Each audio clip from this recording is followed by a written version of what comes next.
ஐயனார் துணை சீரியல்ல பாண்டி வந்து வீட்ல சொல்லிக்கிட்டு இருப்பான், "எனக்கு இப்ப எதுக்கு அவசரமா கல்யாணம்?" அப்படின்னு சொல்லிட்டு. அப்போ அவங்க அண்ணன் திட்டுவான், "ஏன்டா நீ இத வந்து மத்தியானமே சொல்லியிருக்கலாம்ல. இப்ப வந்து சொல்றியே! அவங்க வீட்லயும் எல்லாம் ரெடி பண்ணிட்டாங்க. நம்ம வீட்லயும் ரெடி பண்ணியாச்சு. அப்போ அவங்க வீட்ல இப்ப எல்லாம் வருத்தப்பட மாட்டாங்களா? வானதி வேற எத்தன நேரம் கால் பண்ணியிருக்கா.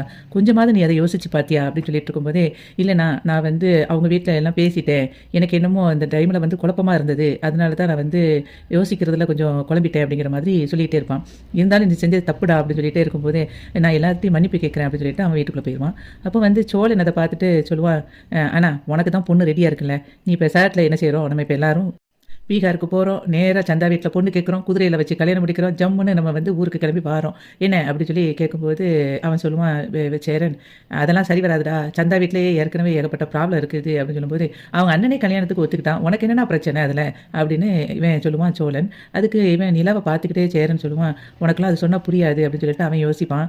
ஏன்னா நிலா வந்து ஆல்ரெடி சொல்லியிருப்பா, அ உங்களுக்கும் கல்யாணம் முடிச்ச பிறகு இங்க வந்து சந்தா வந்துருவா. பாண்டிக்கும் கல்யாணம் முடிஞ்ச உடனே அங்க வானதி வந்துருவாங்க. 2 பேரும் வந்த உடனே நான் பாட்டுக்கு இவருக்கும் ஒரு கும்பிடு போட்டுட்டு நான் பாட்டுக்கு கிளம்பி போயிட்டே இருப்பேன் அப்படின்னு சொன்னது அவனுக்கு ஞாபகம் வரும். அப்ப நம்ம கல்யாணத்த முடிச்சுட்டோம்னா, இவங்க இவங்க 2 பேரும் பிரிஞ்சுருவாங்க அப்படிங்கிற பயத்துல அவன் கல்யாணத்த தள்ளி போடணும்னு ஆசைப்படுவான் சேரன்.